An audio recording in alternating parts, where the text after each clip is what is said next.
C'est un geste à la fois économique et écologique. Depuis le 2 janvier, la ville éteint la lumière toutes les nuits entre 1h30 et 5h du matin. L'horaire a été calé sur celui des derniers et premiers métros, tramways et RER. Cette mesure a un impact réel sur les économies d'énergie. L'éclairage public représente en effet 20% de la consommation électrique de la ville.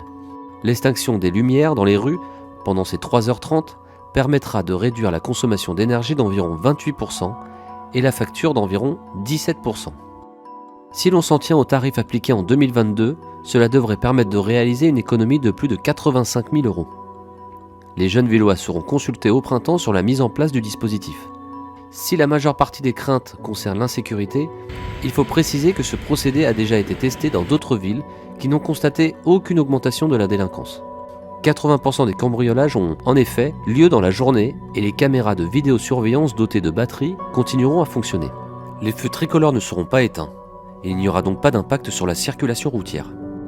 Cette décision s'inscrit dans le cadre de l'ensemble des mesures prises par la ville pour lutter à la fois contre le réchauffement climatique et la hausse des factures. Une baisse de la température a ainsi été décidée dans les équipements municipaux qui continuent par ailleurs à être rénovés. L'éclairage public est la première source de pollution lumineuse et la réduction des consommations d'énergie reste à la base de toute action écologique.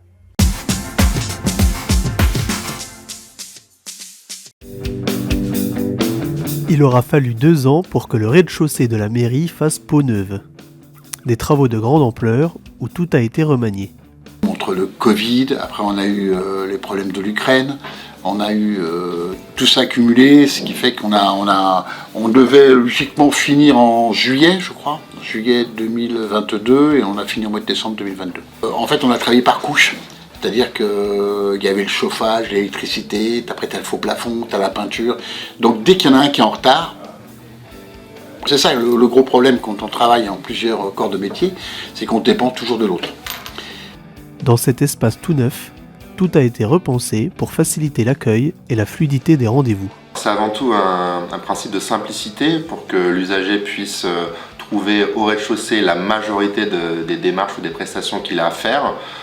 Donc il y a les services, un regroupement des services de la DMRU, mais aussi services logement et de la petite enfance, voilà, pour que les usagers n'aient pas besoin d'aller se perdre dans les étages, comme c'était un peu le cas avant. Le retour est plutôt bon, d'autant plus qu'on va mettre en place un certain nombre d'autres fonctionnalités avec la prise de rendez-vous en ligne.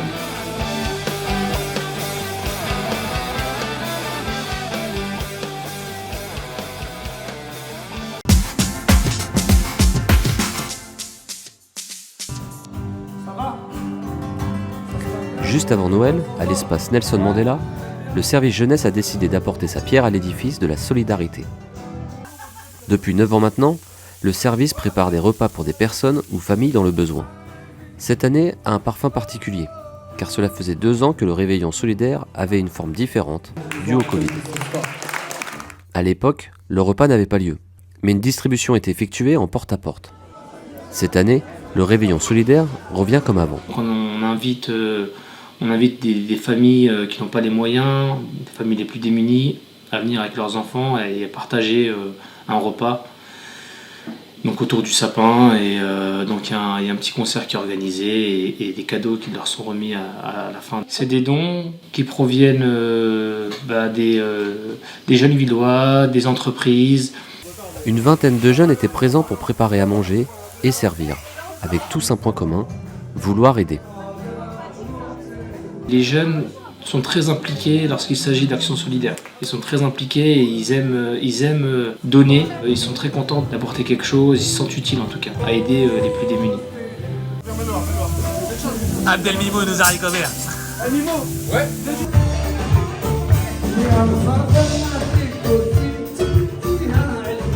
Grâce au réveillon solidaire, plus d'une centaine de personnes ont pu passer un moment hors du temps et du quotidien.